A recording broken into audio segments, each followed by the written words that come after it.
Dans l'épisode d'aujourd'hui, je te propose de découvrir 9 croyances qui t'empêchent aujourd'hui de vivre la vie que tu veux pour toi.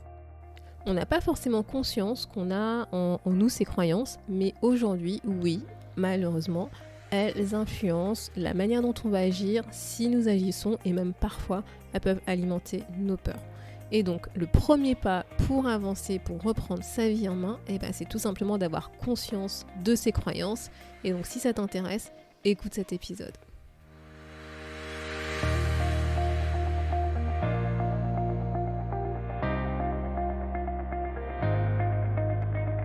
Bonjour à tous et à toutes, vous êtes sur le podcast Le quart d'heure d'Inspire Action.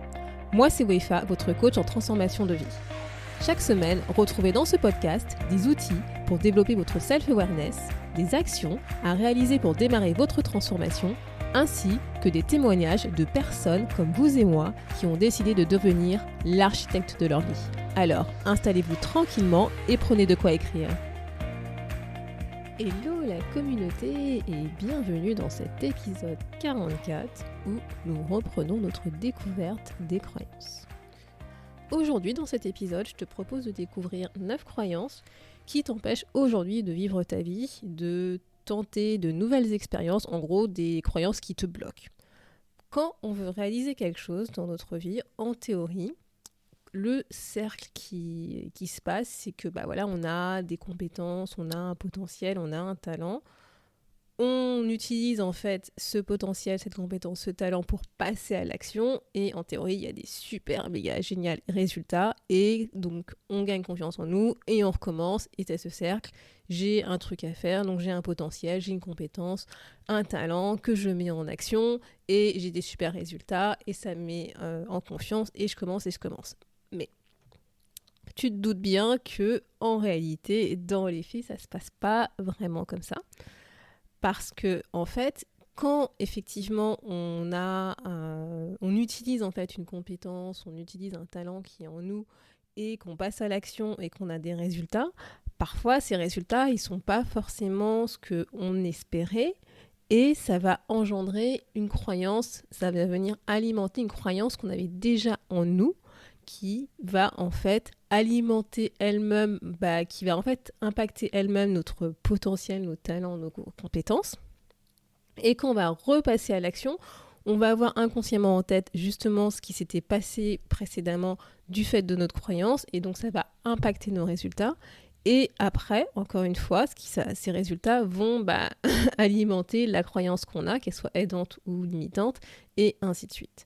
Et en fait, des croyances qui sont en nous, ça va venir influencer notre potentiel, ça va venir influencer ton potentiel.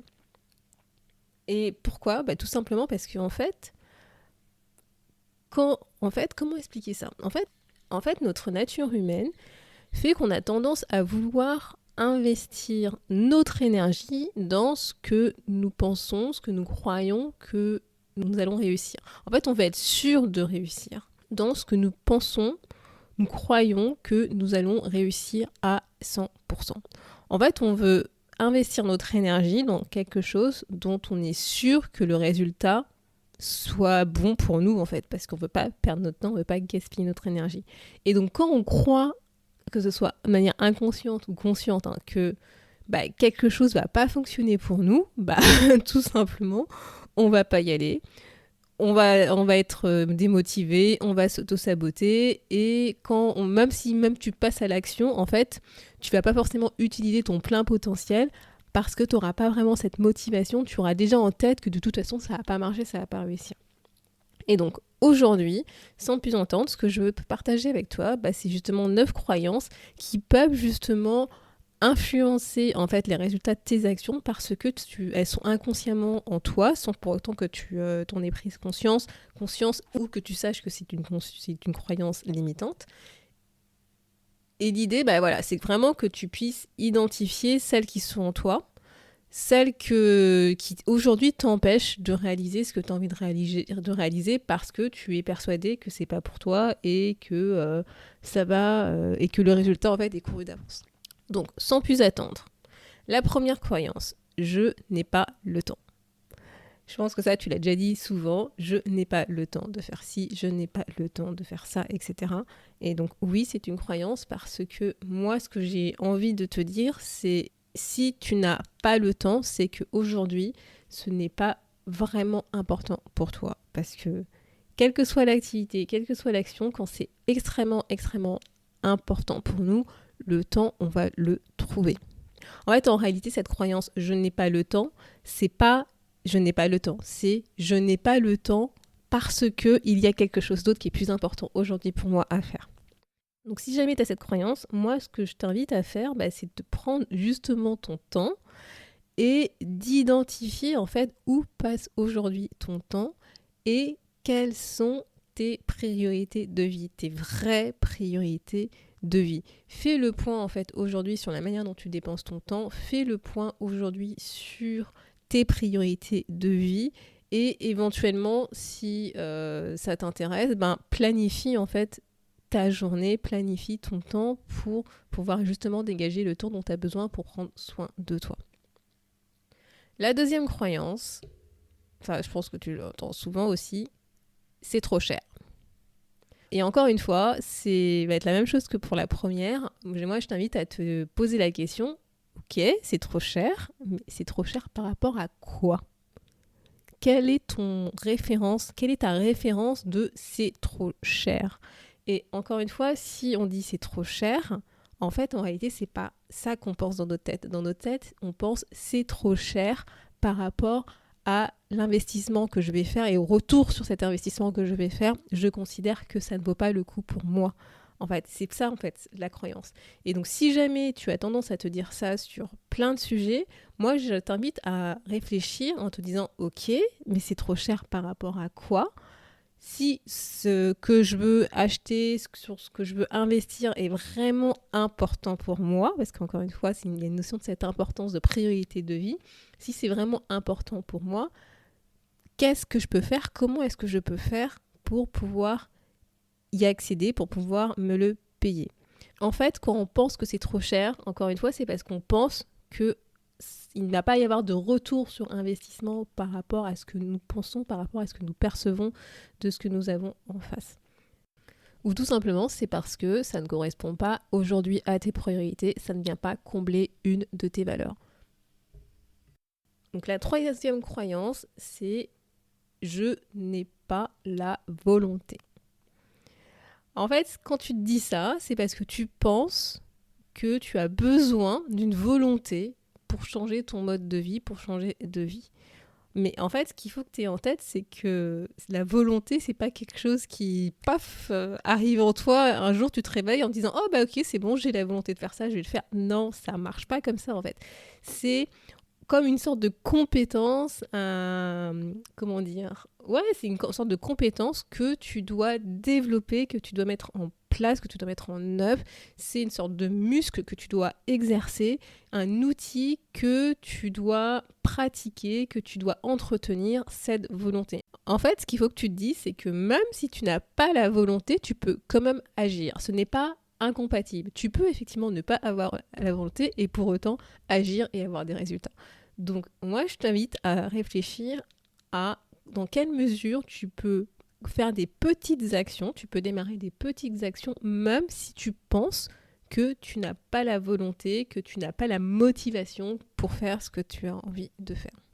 Garde en tête que c'est qu'une question de mettre en place des habitudes pour t'aider à avoir cette volonté, cette motivation.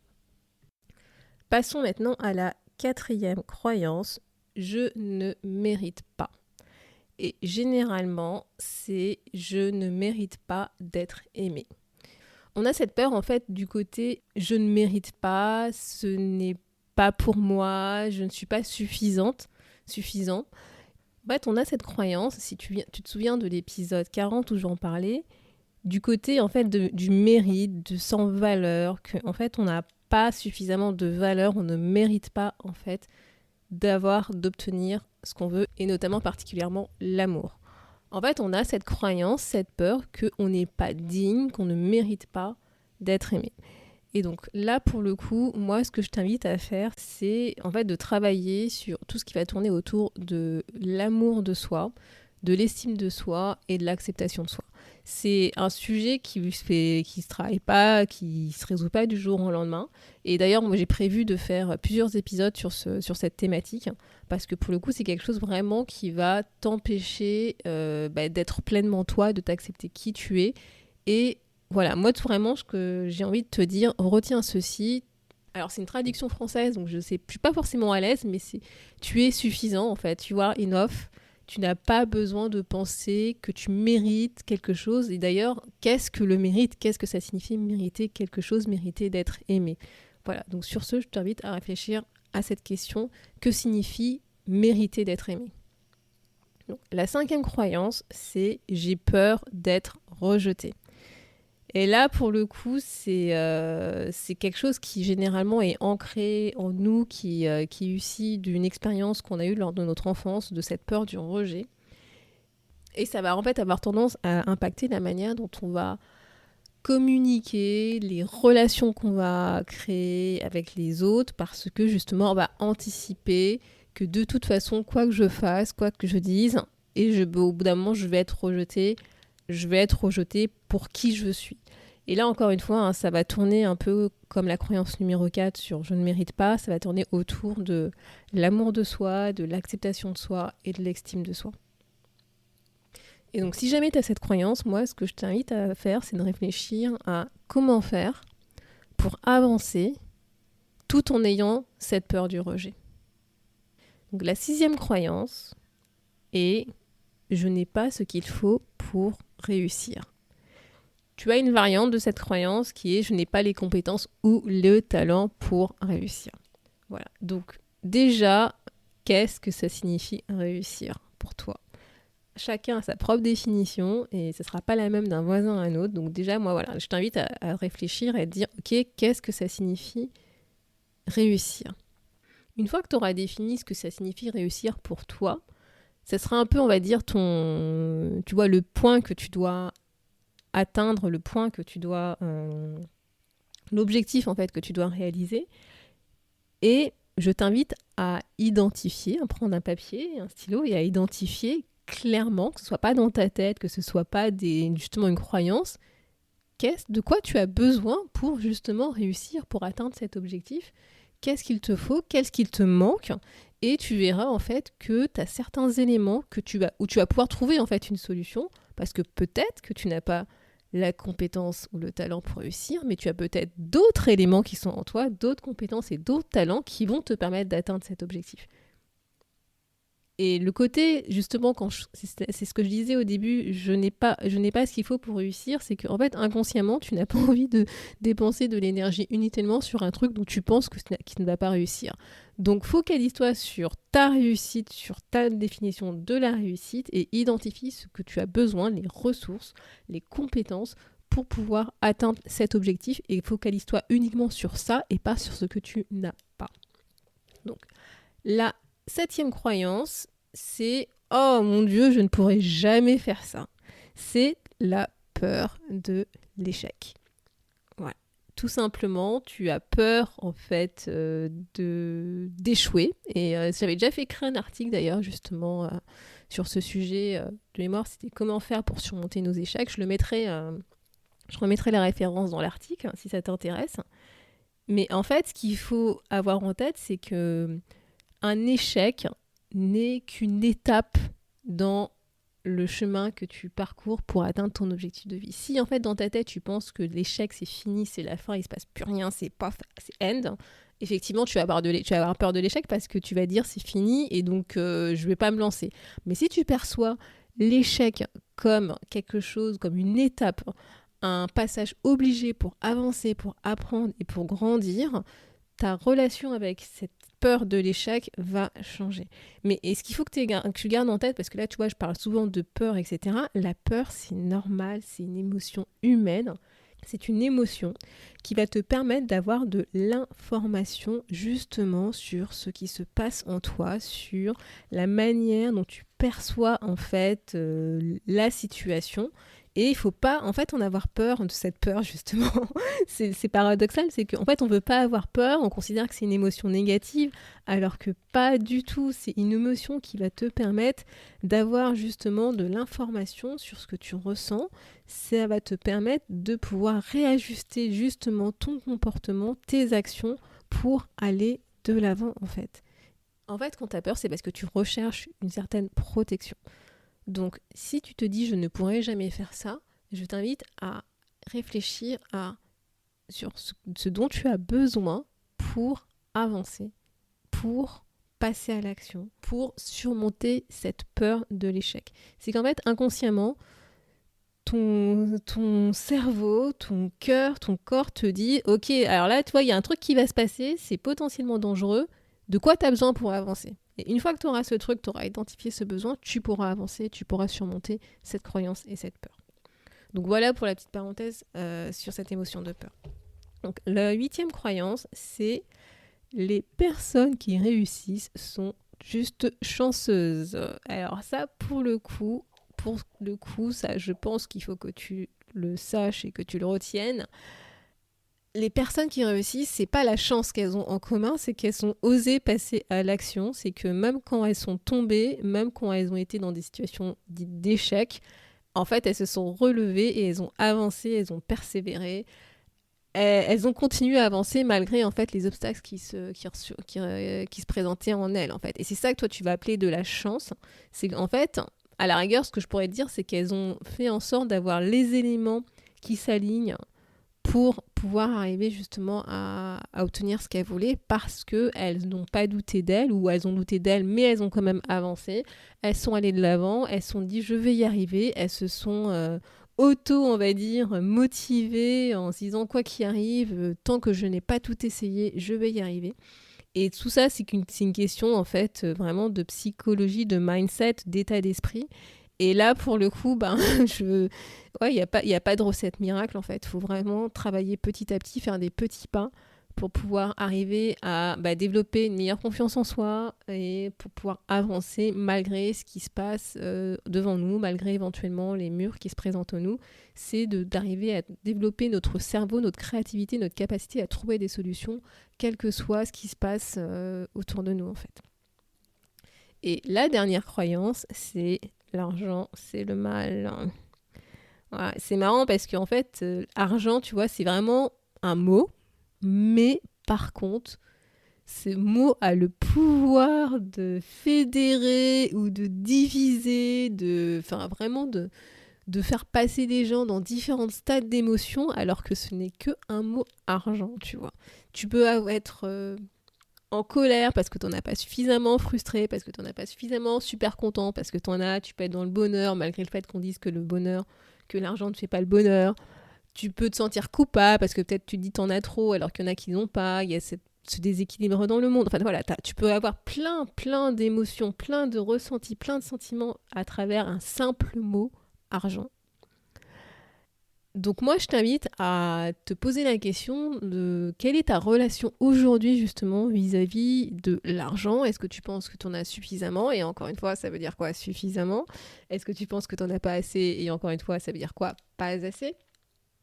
Pourquoi en fait tu as besoin de cet argent? Enfin, qu'est-ce qui fait que tu as besoin de cet argent? Est-ce que tu t'es posé la question? Est-ce que tu t'es posé la question de combien tu avais réellement besoin aujourd'hui dans ta vie pour vivre la vie que tu as envie de vivre? Et donc, je t'invite vraiment à réfléchir à quelle est ta relation aujourd'hui vis-à-vis de ce mot argent. Et je dis bien ce mot argent parce que sache que ce n'est qu'un mot. Ce n'est pas le mal, ce n'est pas le bien, c'est uniquement un mot. Et c'est l'interprétation qu'on a vis-à-vis de ce mot, c'est la relation qu'on a vis-à-vis de ce mot, nos expériences passées qu'on a vis-à-vis de ce mot qui fait qu'aujourd'hui, on peut peut-être se dire si j'ai pas d'argent, c'est pas grave, mais au moins je suis bien parce que les riches sont méchants. Ou au contraire, si j'ai de l'argent, mon Dieu, qu'est-ce que je vais faire? Les gens vont me percevoir comme étant je sais pas quoi d'ailleurs. Tout ça, ce ne sont que des perceptions de notre cerveau. Donc, que représente l'argent aujourd'hui pour toi? Quelle est ta relation que tu as aujourd'hui avec l'argent pour toi? Donc voilà pour ces 9 croyances qui sont, je les répète pour résumer, je n'ai pas le temps, c'est trop cher, je n'ai pas la volonté, je ne mérite pas d'être, j'ai peur d'être rejetée, je n'ai pas ce qu'il faut pour réussir, je ne pourrai jamais faire ça, les personnes qui réussissent sont juste chanceuses, l'argent c'est le mal. Donc moi je t'invite de réaliser ce petit challenge, c'est de reprendre ces 9 croyances et d'essayer d'identifier celles que tu as vraiment en toi, celles qui aujourd'hui sont plutôt limitantes, parce que tu peux avoir des croyances qui sont aidantes, là on parle vraiment des croyances limitantes, et moi je t'invite vraiment à faire le point et à réfléchir à quelles sont aujourd'hui, on va dire, les 2-3 croyances qui t'empêchent d'obtenir la vie que tu veux obtenir aujourd'hui. Donc j'espère que tu as pu te rendre compte de certaines croyances qui se cachaient en toi avec cet épisode. Et la semaine prochaine, j'aborderai le lien entre nos valeurs et nos croyances. Parce que bien sûr, oui, j'allais tout de même pas oublier ces belles valeurs dans l'histoire et que j'allais pas t'en parler. Donc tu verras en fait comment est-ce que nos croyances peuvent influencer nos valeurs, comment nos valeurs peuvent influencer nos croyances. Et en teaser, je te rappelle cette petite phrase que les valeurs, c'est ce que nous croyons de vrai pour nous. Merci d'avoir écouté le podcast Le quart d'heure d'Inspire Action. Et surtout, n'oublie pas, ce podcast est fait pour toi, pour t'inspirer à passer à l'action maintenant pour changer ta vie. À la semaine prochaine pour un nouvel épisode.